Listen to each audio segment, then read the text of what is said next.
I think it's important to remember, just like Lewis and I have been talking, that, buying a home might not be the best thing for you, but if you are in a position and you're not buying it as an investment, but as a home to live in long term, then I think there hasn't been a better time to buy than now on that premise. Would you agree, Lewis?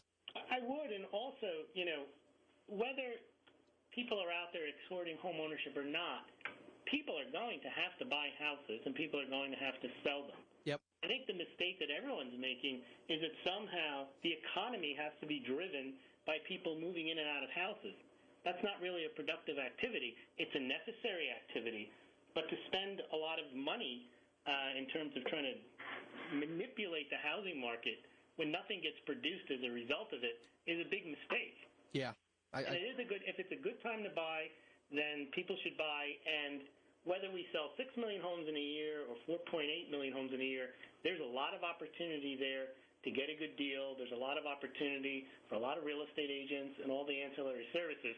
But I think what the banking system is trying to do is they really need to reflate the souffle, which you really can't do, because their solution to all the excess debt is to borrow more. Yeah. And to get people to spend more and to buy houses.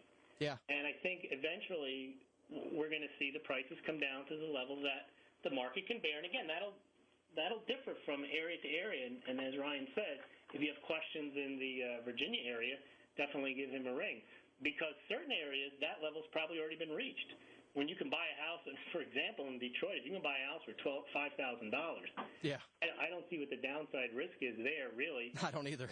Other than you may not want to live there for a while. But there, your income level should be higher than the $5,000 to buy the house. Sure. I mean, when we just talked about the proportion of income to which your housing payments are, I'm sure it's nowhere close to the Washington, D.C. metro area. And that being said, it's a great investment to buy multiples there.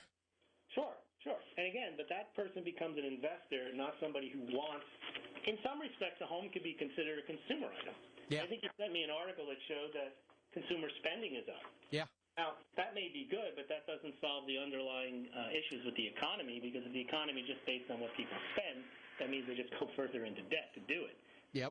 Well, the funny thing is, too, with the consumer spending is that these reports don't take into consideration. I mean, how many people right now haven't made a payment in the last, 3 to 6 to 9 months on their mortgage? Well, a lot of those people were at Black Friday. Yeah, they have how much discretionary income to spend on whatever they want. Yeah, but again, that can't last, because the debt circumstance that they incurred on their mortgage, eventually they're going to get tapped on their credit cards as well. Yeah, absolutely.